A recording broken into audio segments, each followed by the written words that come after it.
There's no feeling more discouraging than starting over, and that's what you're about to experience if you keep playing this game. It's going to be deeply frustrating. You may trade some of that frustration for disappointment if you are willing to admit that the mistake was yours and only yours, but the feeling will only get more intense the longer you play. You're going to want to quit playing, and every time you don't, every time you find the strength to keep going, you will only be setting yourself up for a bigger fall. And if you manage to get to the top, will that make you feel good? Will you feel that it's all being worth it? I think you will.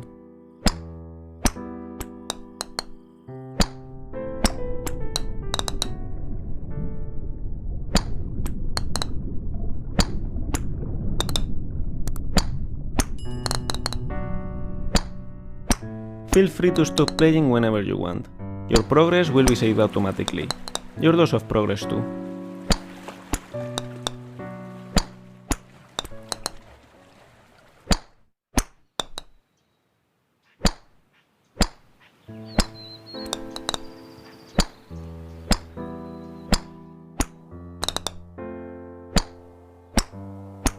This game is a different take on a game that came out in 2017 titled Getting Over It with Bennett Foddy.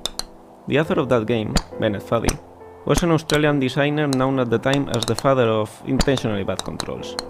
Weird, unresponsive, and hard to understand, intentionally bad controls are bad in the sense that they are suboptimal for the task at hand, making a challenging and infuriating experience of what otherwise could well be a walk in the park. And yet, they often make for amusing games.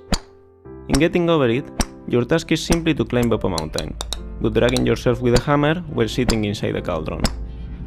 No amount of forward progress is guaranteed, some cliffs are too sheer or too slippery, and the player is in constant danger of falling and losing everything.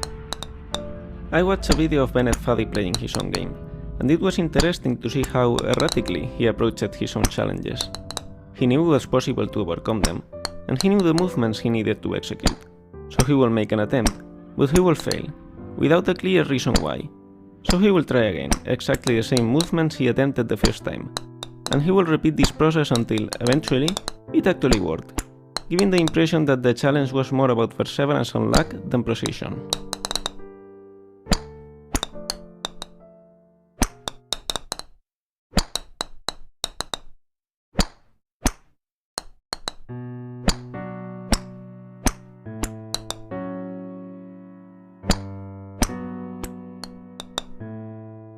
In Getting Over It, Bennett Foddy claims that frustration is essential to the act of climbing, but I disagree.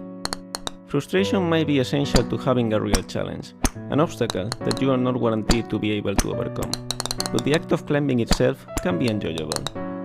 Climbing in Getting Over It is not frustrating because you can easily fall down and lose all your progress, but because controlling the main character is infuriating.